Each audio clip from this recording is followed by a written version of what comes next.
Oui, mais ce sont nos valeurs dans ce cas-là qu'il faut interroger. Non, mais franchement, pourquoi vouloir acheter une BMW quand vous n'avez pas le prix d'une charrette? Donc il faut juste que chaque être humain soit honnête avec lui-même. Pourquoi vouloir faire un baptême à 5 millions, un mariage à 20 millions, quand on n'a pas assez d'argent pour ça? Donc le m'as-tu vu ngistal? Donc Kocc Barma déjà condamné le ngistal. Pourquoi continuer avec la protection des apparences comme ça, où les gens sont prêts à sacrifier leur vie pour être bien vus dans la société? Qu'est-ce qui est plus important? Vivre en paix avec soi-même ou être apprécié par des gens qui ignorent votre détresse intime? Vous savez? Mais vous savez, le sutura là, c'est le nid de l'hypocrisie aussi. Le fameux sutura fait que quelqu'un devient truand, prend l'argent des gens et puis sauve les apparences. Et on va dire, ah, ni mo baaxe, dafa tabe, ni mo baaxe, dafa tabe. Et puis un jour il va en prison parce que détournement de fonds. Et les mêmes qui disaient, ni mo baaxe, dafa tabe, ye doomu diw ba de mom dafa dem kaso. Mais lu ko yóbbu kaso mooy la mu leen daan jox. La solidarité africaine, elle est belle, elle est magnifique. Mais quand elle est dévoyée, elle détruit les gens.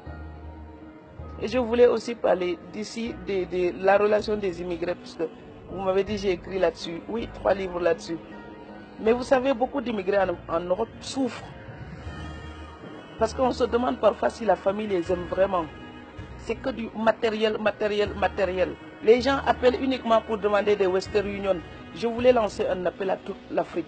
Oui, il faut appeler parfois les immigrés juste pour leur demander comment ils vont. Voilà. Êtes-vous en bonne santé? Comment ça va? Est-ce que le moral, ça va? Juste ces questions-là.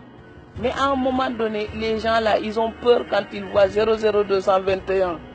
Donc vous croyez qu'ils travaillent, ils ne décrochent pas. C'est qu'ils ne veulent plus décrocher, ils en ont marre. Il faut le dire à notre société. Moi je le dis, hein, ça ne me coûte rien, c'est la vérité. Donc j'ai vu quand j'avais pas un centime, ma maison était vide. Donc maintenant quand on travaille, les gens ils viennent. Donc on a besoin des gens quand ça va, mais on a aussi besoin d'eux quand ça ne va pas. Alors que quand vous êtes en Europe, les gens pensent que comme vous habitez un pays riche, vous êtes riche. Mais non. Ce n'est pas parce qu'on est à Sandaga que tout ce qui est à Sandaga vous appartient. Et il faut que nos parents immigrés aussi aient le courage de dire la vérité ici. Donc ce n'est pas la peine de s'endetter pour venir ici en vacances, faire le show et puis rentrer manger des patates pour tout l'hiver, quoi. Non, mais il faut être honnête des deux côtés. Oui, ce sont les mêmes thématiques, ce sont les mêmes questions qui me mobilisent. Mais c'est aussi mon propre pays. Donc ce que je dis, si d'autres me soutiennent, j'aimerais aussi que ce soit entendu par mes frères et sœurs d'ici. J'aimerais bien que les lycéens, par exemple, au Sénégal, puissent se dire, oh, si elle a étudié jusqu'à ce niveau-là, moi aussi je peux le faire ou je peux faire plus. Parce que l'époque s'améliore.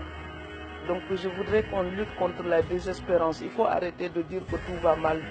Parfois, souvent ici, les gens ils disent, je ne peux pas continuer les études parce que je n'ai pas les moyens. Hey, ça c'est du n'importe quoi. Franchement, même en Europe, même en Amérique, il y a des étudiants, ils travaillent chez McDonald's pour payer leurs études. Donc je n'ai pas les moyens, ce n'est pas une raison d'arrêter les études. Et je pense que je suis très bien placé pour le dire. J'ai gagné mon premier salaire, j'avais 12 ans et demi, c'était à Banjul, Mbindan. Voilà, et je l'ai fait à Dakar, je l'ai fait ici, je l'ai fait à Strasbourg. Il faut que les gens déplacent la fierté. La fierté, ce n'est pas avoir les mains propres et réclamer de quoi vivre aux autres. La fierté, c'est transpirer pour faire fleurir sa propre vie. Et au Sénégal, on a parfois des fiertés mal placées. Donc, je suis désolée de dire ça. Ils vont peut-être m'insulter, mais je suis sénégalaise aussi et je peux le dire. Le travail rend les gens plus propres et plus dignes. Donc, il faut qu'on travaille. On dit le sous-développement, sous-développement. Mais l'Europe, là, tout le monde veut aller en Europe. Après la guerre, c'était un tas de pierres. Il y a même des gens, ils avaient tellement faim qu'ils mangeaient des rats. Et aujourd'hui, quand on les regarde, ces pays-là, on a envie d'y aller.